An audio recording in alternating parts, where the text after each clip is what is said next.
pada pagi hari ini adalah sifat saja'ah Islam. Untuk waktu, monggo saya langsung persilakan kepada Ustaz. Terima kasih. Assalamualaikum warahmatullahi wabarakatuh. Waalaikumsalam warahmatullahi wabarakatuh. Bismillahirrahmanirrahim. Alhamdulillahilladzi arsala rasulahu rahmatan lil alamin wa ayyadahu bisyumusil anwari wal ma'rifati wal yaqin fatadakkakat wa mahallat bidzalika duja atyanul kafarati wat talihin. Wassallallahu ala sayyidina Muhammadin wa ala alihi wa ashabihi wa alaina ajma'in. Amma ba'du. Rekan-rekan semua dari RIS Pelakat Jaya, semuanya saja yang mudah-mudahan senantiasa mendapatkan rahmat dan berkah, sehingga senantiasa akan diliputi dalam setiap aktivitas kegiatannya sehari-hari, akan mendapatkan banyak hal-hal yang positif, ya, senantiasa meningkat dalam segala hal.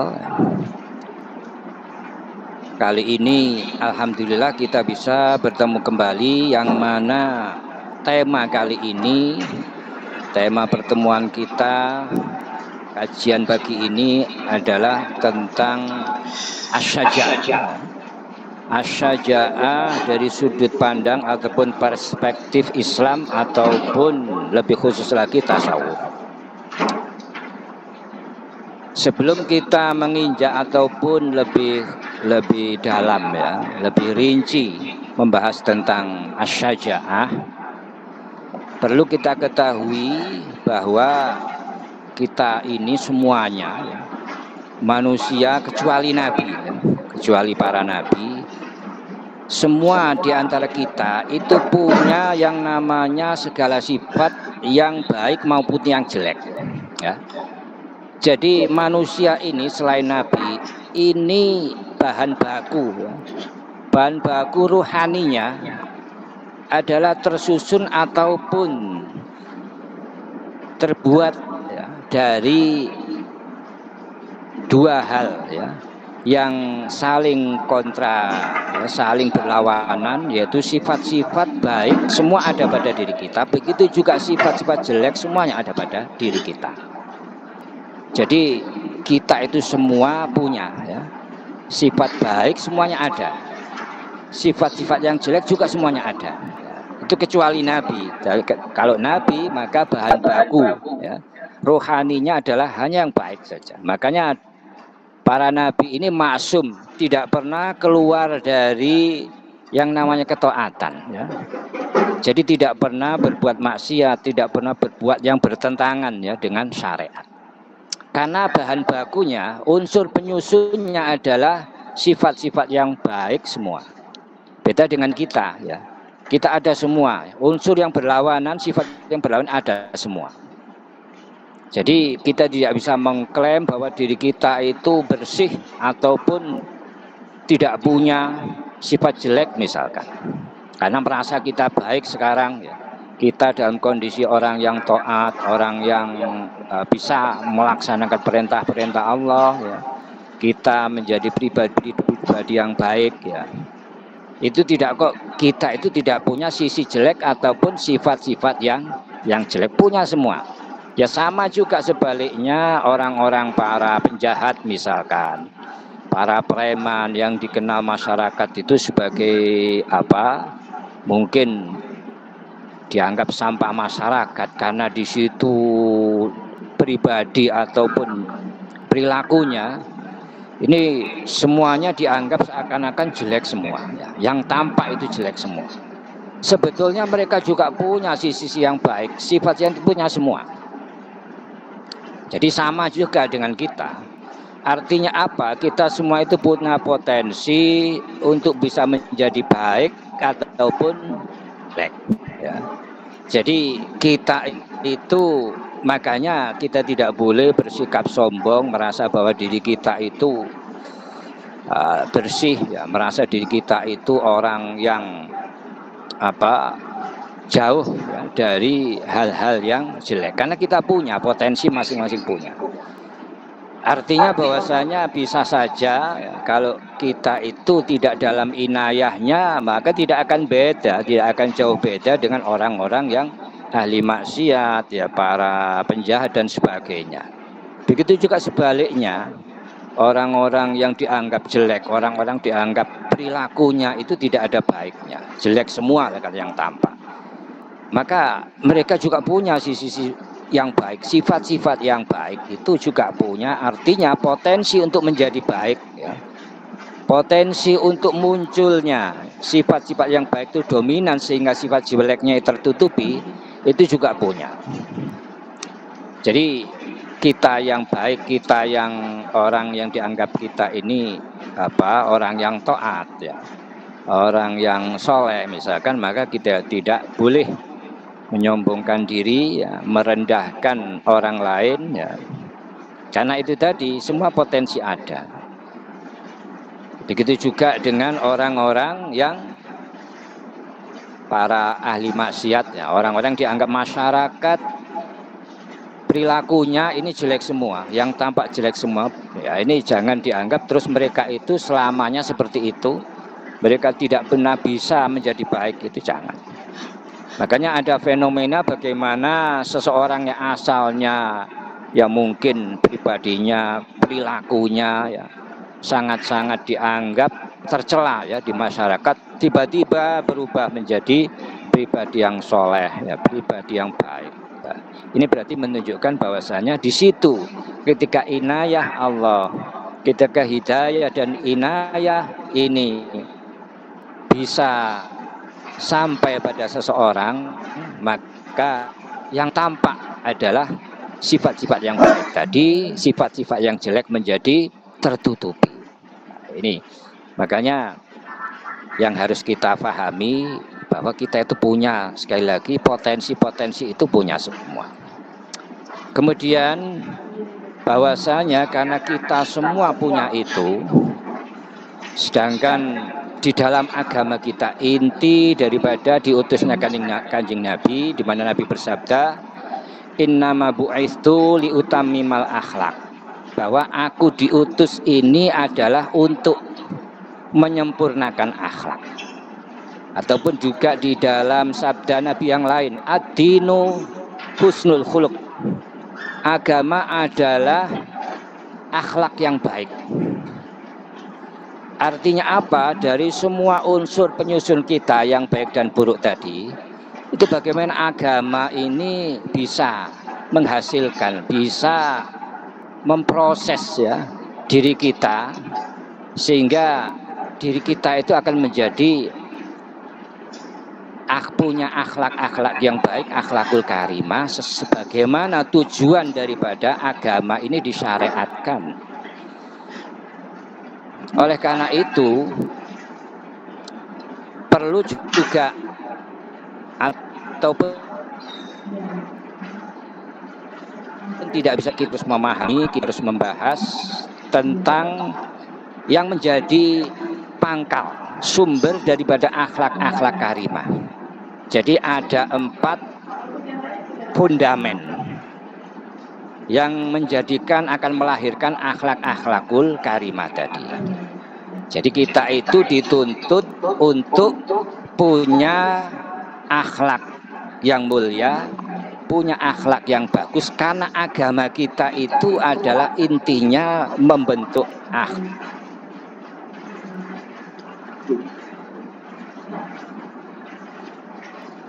Istuliul akhlak, aku diutus adalah untuk menyempurnakan akhlak. Ataupun sabda Nabi yang lain tadi, ad-dinu husnul khuluq, agama adalah akhlak yang baik. Sekali lagi bahwasanya penyusun ataupun sumber ya, ataupun fondasi daripada akhlak karimah adalah 4. Di antara salah satunya ada yang namanya asy-syaja'ah. Ya, ini tadi menjadi topik pembahasan kita adalah asy-syaja'ah. Asy-syaja'ah satu, kemudian ada al-hikmah, kemudian yang ketiga adalah al-iffah, Kemudian yang keempat adalah al-adl, adil. Sekarang definisi masing-masing. Asy-syaja'ah itu apa? Syaja'ah itu kalau dalam makna bahasa itu adalah keberanian, ketegaran, ya, itu. Tapi dalam perspektif ini ya tasawuf atau dalam Islam, yang dimaksud ataupun definisi dari asy-syaja'ah adalah at-tasabbut alal tasabbutul qalbi, ya, alal ba'si, yaitu ketegaran emosi hati ketika menghadapi bahaya, menghadapi musibah, ya. Ataupun juga kekuatan emosi yang mana dikawal oleh akal. Kekuatan emosi hati yang dikawal oleh akal di dalam memutuskan untuk melampiaskannya atau tidak. Ini takrif ataupun definisi yang lain. Jadi kekuatan emosi yang dikendalikan oleh akal untuk memutuskan, mengekspresikan ataupun ya, melampiaskan emosinya atau tidak. Ini adalah pengertian syaja'ah, ataupun dalam pengertian yang lain tadi yaitu ketegaran emosi hati ketika menghadapi peristiwa besar, ketika menghadapi musibah ataupun ketika menghadapi bahaya. Ini asy-syaja'ah. Kemudian ada lagi yang namanya al-hikmah. Yang dimaksud al-hikmah di sini ya, yang juga sama-sama pondasi dari akhlakul karimah. Jadi kalau kita ini kepingin punya akhlakul karimah, maka tidak bisa tidak kita harus tahu ya, pertama definisinya, kemudian bagaimana agar kita bisa mengaplikasikan, ya, bisa tahu dan mengaplikasikannya. Akal al-hikmah yaitu bisa mengetahui mana yang baik dan buruk. Jadi hati kita bisa mengetahui mana baik dan ini al-hikmah. Kemudian al-adl. Al-adl adalah adil ya, dalam arti kita bisa mengelola ya, bisa mengelola hati kita ya, keinginan ataupun amarah ataupun emosi ataupun keinginan nafsu ya, secara proporsional ya, tidak terlalu ekstrim di dalam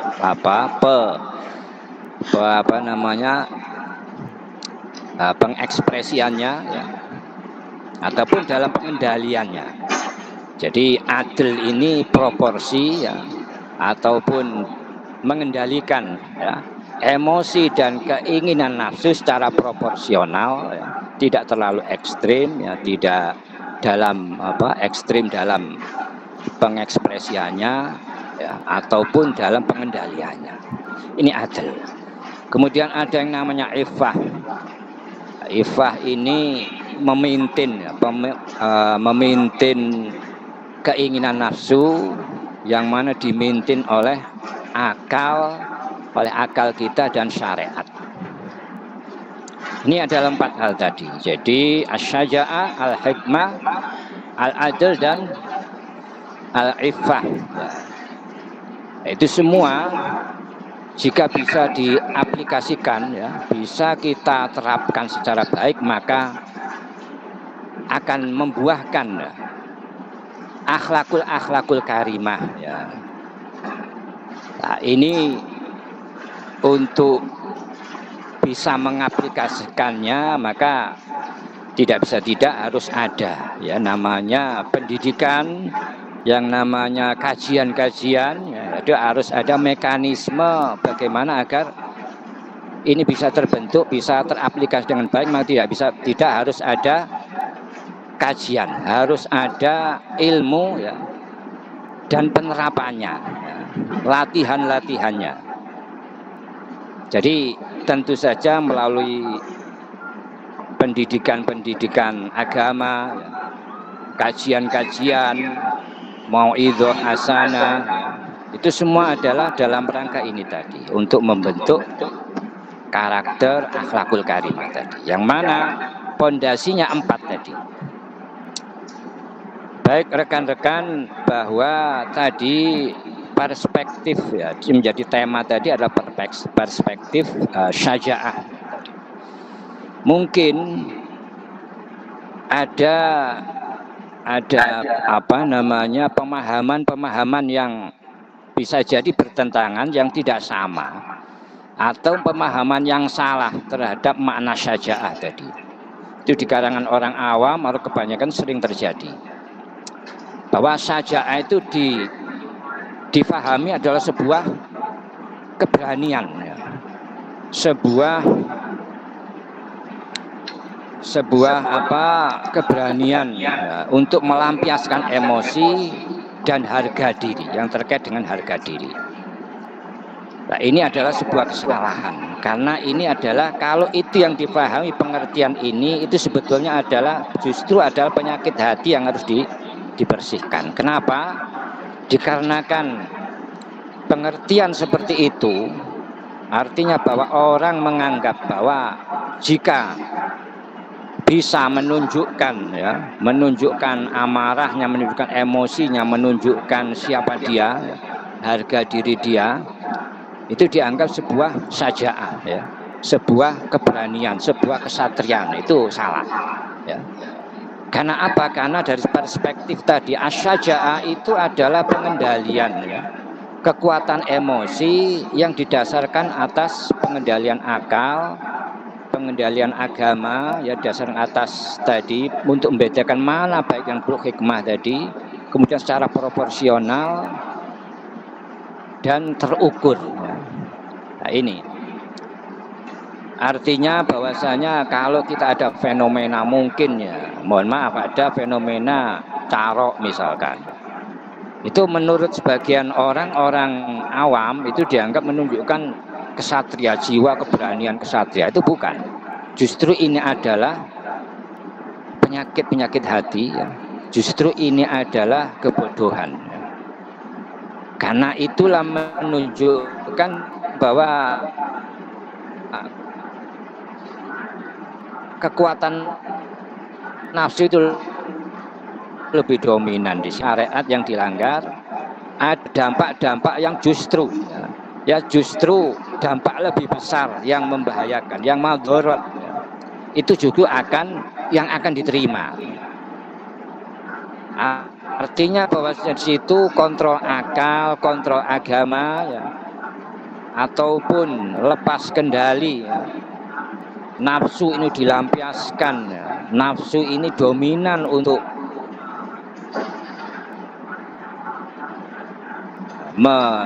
dengan sepuasnya melampiaskan yang ada, fenomena carok ataupun permusuhan yang kadang-kadang seringkali itu tidak pangkal permasalahan, hal-hal sepele, ketersinggungan, masalah apalah yang kadang-kadang seringkali setan itu membisikkan, itu adalah harga diri.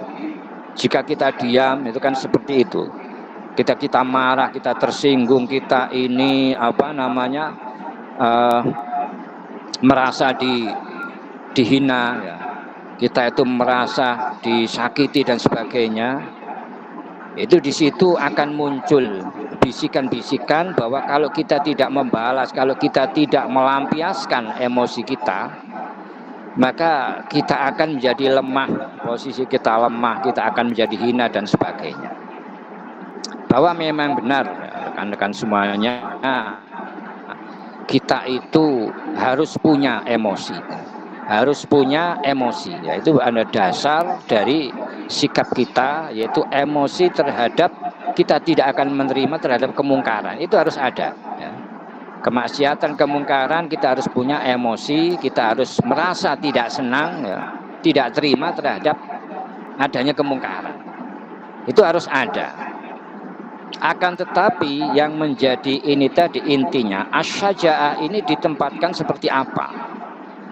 Karena pengertian daripada asyaja'ah adalah ketika kita katakanlah dalam situasi melihat ada kemungkaran, kita merasa dizolimi ya, ataupun ada hukum-hukum syariah yang yang dilecehkan ya, maka tentu saja kita akan punya emosi, tidak bisa tidak, itu wajib kita punya emosi. Akan tetapi sampai sejauh mana, seperti apakah emosi itu akan kita terapkan, kita aplikasikan. Maka ini tadi bahasan kita ada tentang syaja'ah tadi.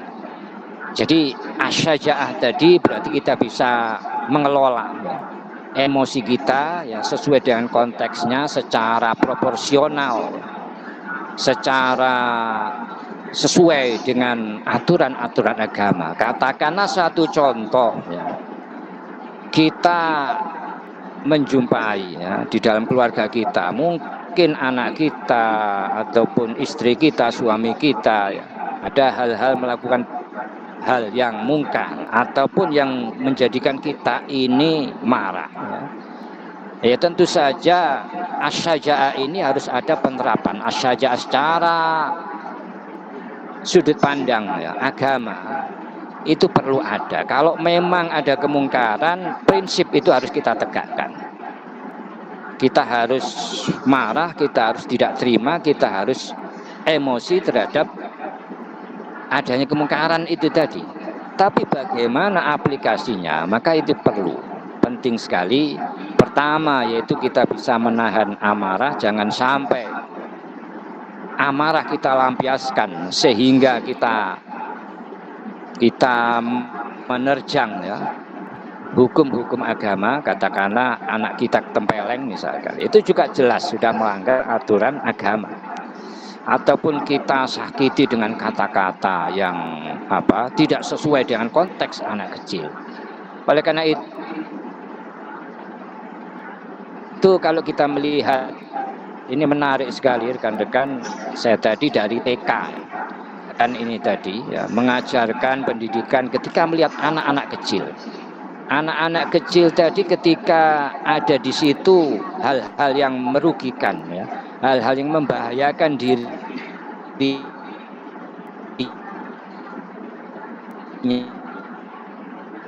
ya, ataupun orang lain, maka sang guru TK ini tetap dalam komitmen tadi. Ini ada contoh yang syaja'ah yang sesuai dengan konteks.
gejolak-gejolak.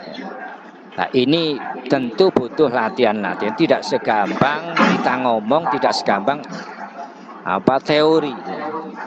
Oleh karena itu seringkali kadang-kadang kita jumpai ini banyak fenomena-fenomena di masyarakat, entah itu di kantor, entah itu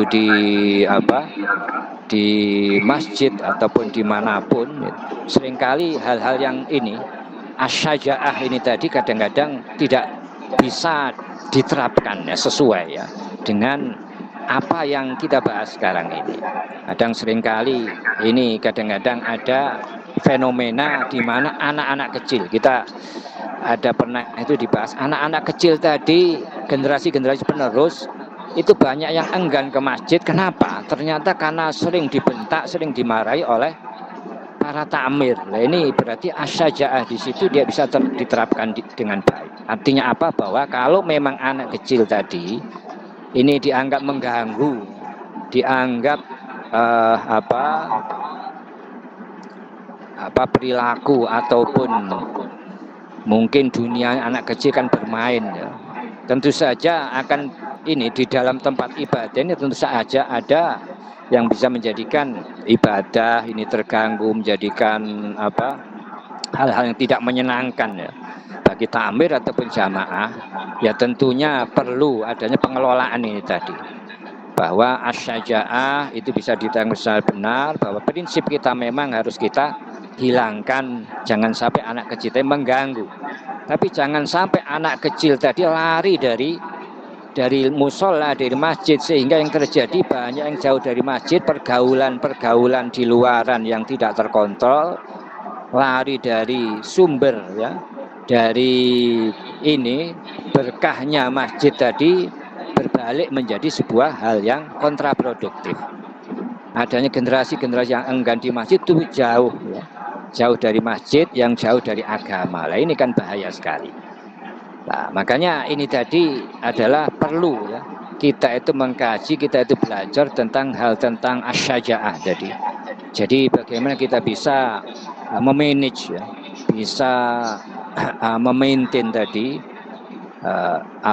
hal-hal yang menjadi prinsip kita, hal-hal emosi kita terhadap hal yang kemungkaran, suatu yang harus kita benahi tapi dengan hasil ataupun tujuan yang bisa dicapai dengan baik tanpa ada efek-efek yang kontraproduktif tadi. Nah, ini adalah inti daripada asyajaah tadi. Walaupun secara tadi mungkin pengertian ataupun definisinya mungkin agak rumit tapi intinya di situ, bahwa dimanapun kita berada, kita akan memberikan perubahan, kita akan membawa transformasi, kita akan merubah sebuah keadaan.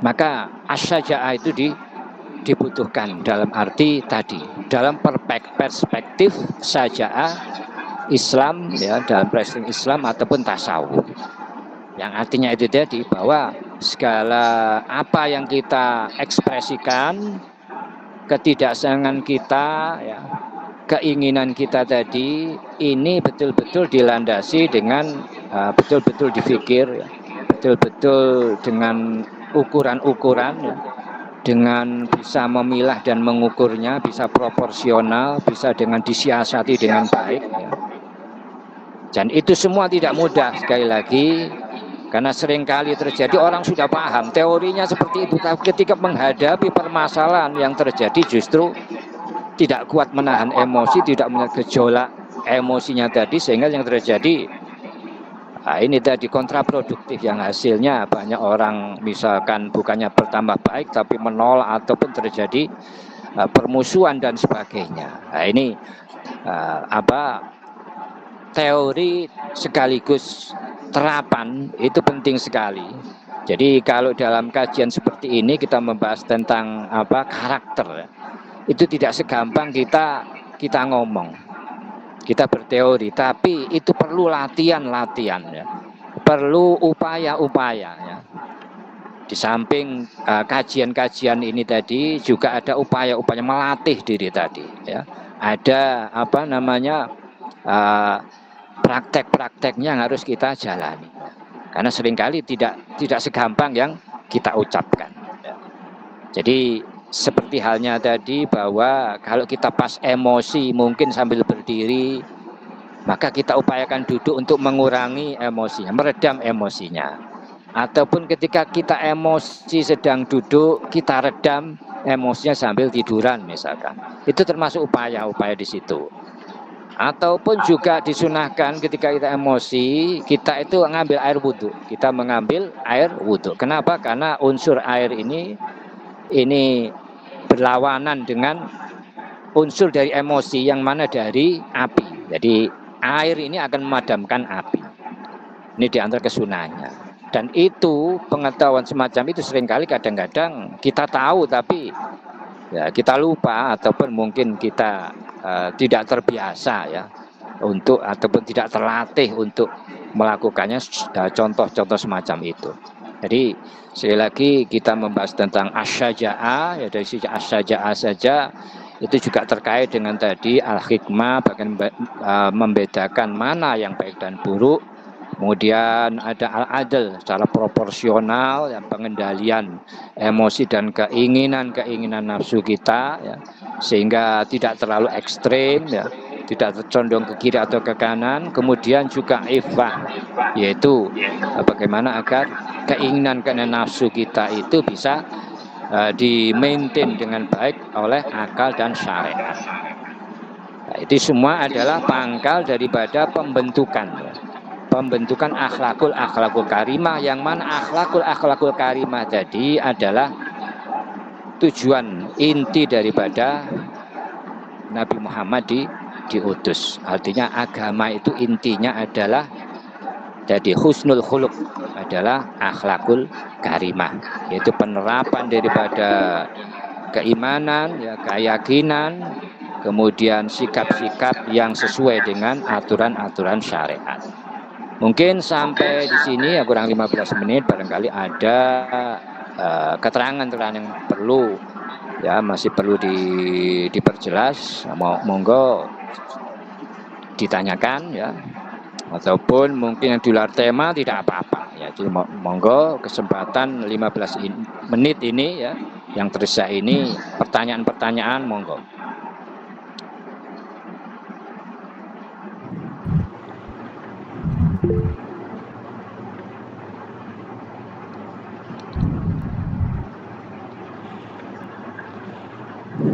Assalamualaikum Ustaz.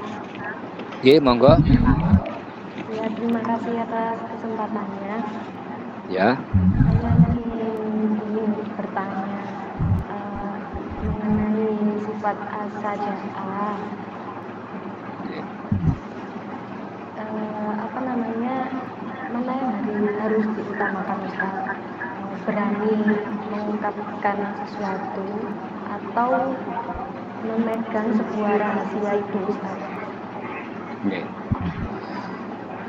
Ya, itu saja. Ya, karena kalau tadi kan kita menjelaskan mengenai as-saja'ah untuk berani dalam hal hawa nafsu dan sifat-sifat yang mengendalikan emosi. Nah, ini terkait dengan memegang sebuah rahasia Ustaz. Mana yang harus diutamakan? Karena kan terkadang kita sama teman ini ada kayak diberikan amanah untuk memegang rahasia. Akan tetapi di beberapa kasus atau kejadian kita harus mengungkapkan apa yang kita tahu. Nah, ini mana yang harus kita utamakan? Amanah yang sudah kita pegang atau keberanian kita dalam menyampaikan dan berterus terang, begitu Ustaz. Iya. Jadi as-saja'ah ini tadi adalah bentuk daripada keteguhan hati ya dalam mengelola emosi tadi yang terkait dengan apa yang mesti harus kita lakukan tadi. Jadi misalkan ini ada amanah untuk memegang sebuah rahasia. Memegang sebuah rahasia yang barangkali rahasia ini kalau kita ungkapkan ya, kita katakanlah ini tentu beda ya. Berani dalam arti ya mungkin berani ya, orang mengungkapkan rahasia siapapun ya, kalau punya keberanian mengungkap sebuah rahasia ya, tanpa lepas daripada segala dampak dan akibatnya, ya tentu banyak orang yang bisa. Tapi keberanian dalam hal ini yaitu memegang prinsip bahwa ketika ini saya pegang rahasianya, saya sembunyikan misalkan, maka yang akan terjadi misalkan adalah justru dampak buruk. Lebih buruk daripada jika kita ungkapkan. Maka perlu kita menimbang. Kita memilah dan mengukur, menimbang. Jadi mana yang lebih besar mafsadahnya ya, bahayanya antara menyimpan dan membuka tadi. Jika memang dirasakan bahwa mafsadah besar, ada lebih besar mafsadahnya jika kita buka, maka perlu kita pikirkan bagaimana agar prinsip untuk merubah sesuatu kalau memang ini penting ya, maka kita jaga. Katakanlah kita mau mengungkapkan sebuah kesalahan, sebuah permasalahan, tapi di situ ada teman kita, ada teman yang terlibat ataupun yang harus kita ungkapkan. Artinya di sini potensi ya, kita akan membuka aib seseorang misalkan. Padahal aib seseorang ini ya perlu di dalam kita jaga. Kemudian tujuan kita adalah bertentangan dengan itu tadi. Tujuan kita itu untuk memperbaiki. Kalau itu tidak dibuka, maka selamanya tidak akan pernah bisa baik. Maka kalau tidak kita bisa mengukur mana yang lebih besar mafsadahnya, ataupun bahkan kita bisa memikirkan ini tadi, bisa menimbang-nimbang ya, secara syariat bahwa kita itu tidak boleh menyebar aib seseorang. Kita pakai jalan tengah misalkan.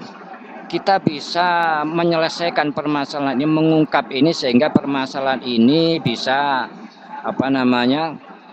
bisa diatasi tanpa ya, ataupun meminimalisir paling tidak, ataupun tanpa membuka aib seseorang, tanpa menyebutkan ya, nama seseorang. Itu juga barangkali bisa dipertimbangkan. Tapi kalau tidak bisa tidak, artinya ada kepentingan yang lebih besar untuk mengungkapkan ya, menghilangkan kemungkaran tadi. Tidak bisa tidak, kita harus menyebutkan sebuah rahasia. Maka berarti di sini memang ya, pertimbangan kita berarti ada, kalau itu adalah manfaat yang lebih besar, ataupun jika kita biarkan mafsadahnya lebih besar, kita rahasiakan mafsadah yang lebih besar, maka bisa kita ungkapkan ataupun kita sampaikan. Walaupun itu katakanlah kita harus menyebutkan aib seseorang. Tapi selama ini tadi, selama kita tidak artinya tidak bisa tidak, kita harus menyebutkan. Tapi kalau selama ini bisa kita rahasiakan namanya, ada seseorang yang tanpa harus ngerasani, maka kalau itu bisa ya harus kita lakukan. Tapi kalau tidak bisa ya terpaksa kita sebutkan, ya berarti itu tidak apa-apa. Karena di dalam ngerasani itu ada pengecualian. Ngerasani dosa, maksudnya mengungkapkan kejelekan orang lain itu ada perbuatan dosa, tapi ada pengecualian. Jadi yaitu dalam rangka menghilangkan kemungkaran, maka tidak bisa tidak, kalau memang itu tidak bisa dihindari, terpaksa kita sebutkan namanya misalkan. Maka itu tidak apa-apa. Kalau memang pertimbangannya dari sisi kalau dibiarkan mafsadahnya lebih besar. Nah, itu kira-kira seperti itu ya. Cuman permasalahan-permasalahan semacam itu memang butuh banyak bahan ya untuk perenungan, untuk pertimbangan-pertimbangan. Jadi ini intinya lintas banyak dari sisi yang mungkin bisa kita pikirkan sendiri, dampaknya itu dari sisi agama, itu semua kita butuhkan bahan-bahan untuk itu. Jadi untuk memutuskan sesuatu tadi asy-syaja'ah tadi, apakah kita akan ungkapkan ataupun tidak, ini adalah dibutuhkan perangkat-perangkat tadi. Dari sisi agama, dari sisi penalaran, ya, dari sisi pertimbangan-pertimbangan banyak tadi. Nah, ini sebetulnya dari sisi teori pun ini agak banyak ya, itu bukan perkara yang mudah ya. Apalagi juga penerapannya. Kira-kira seperti itu. Ya.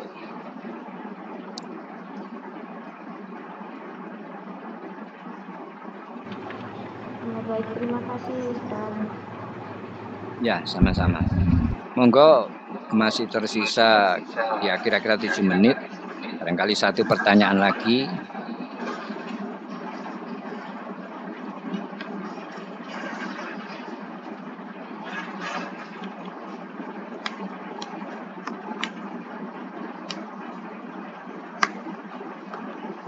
Jadi sekali lagi makna syaja'ah ini seringkali dipahami memang di kebanyakan orang syaja'ah itu adalah keberanian untuk untuk unjuk ekspresi ya.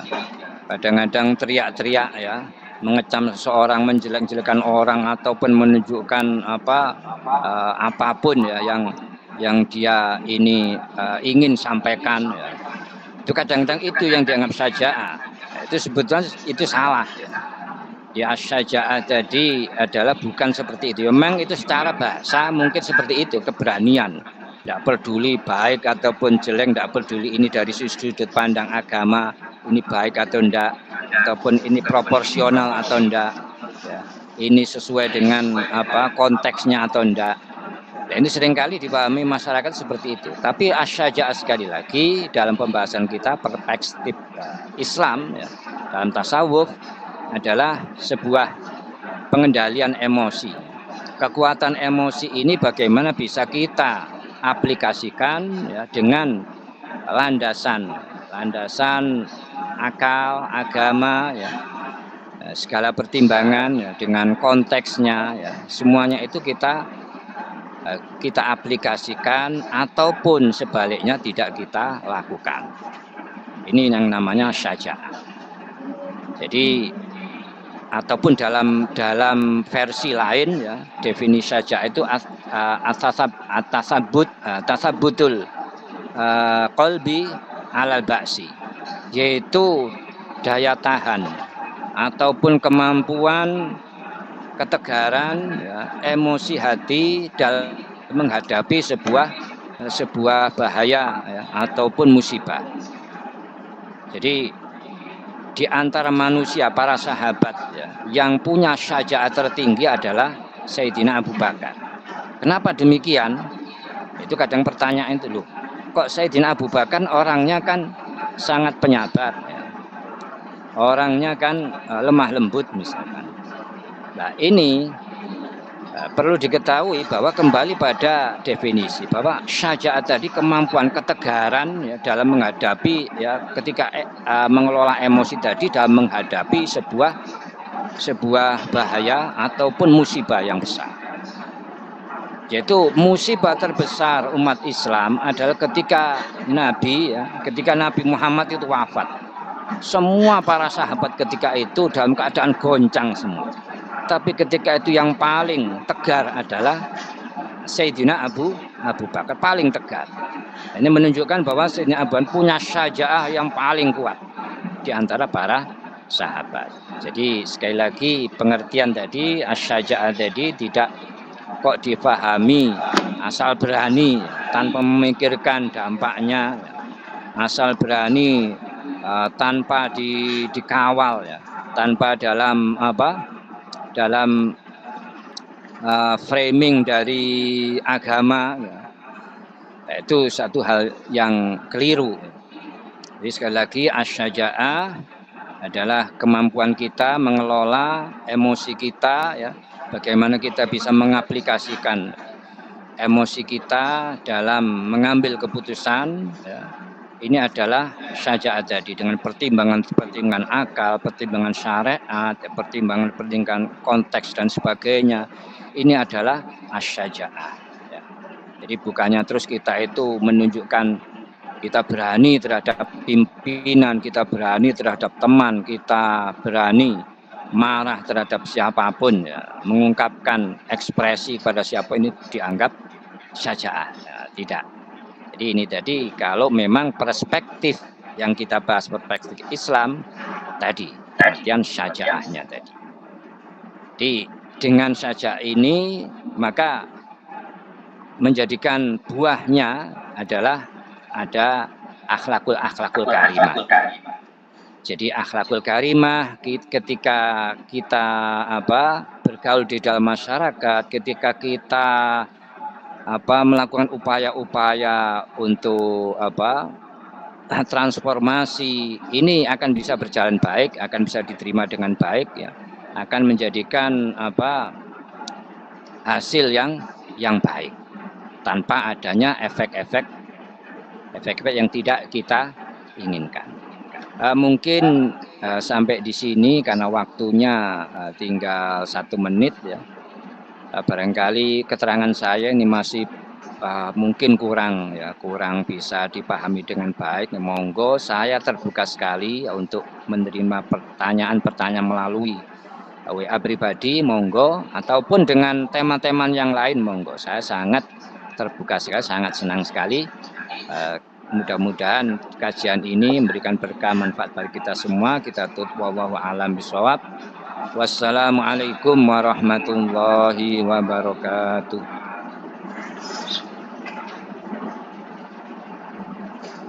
Terima kasih Ustaz.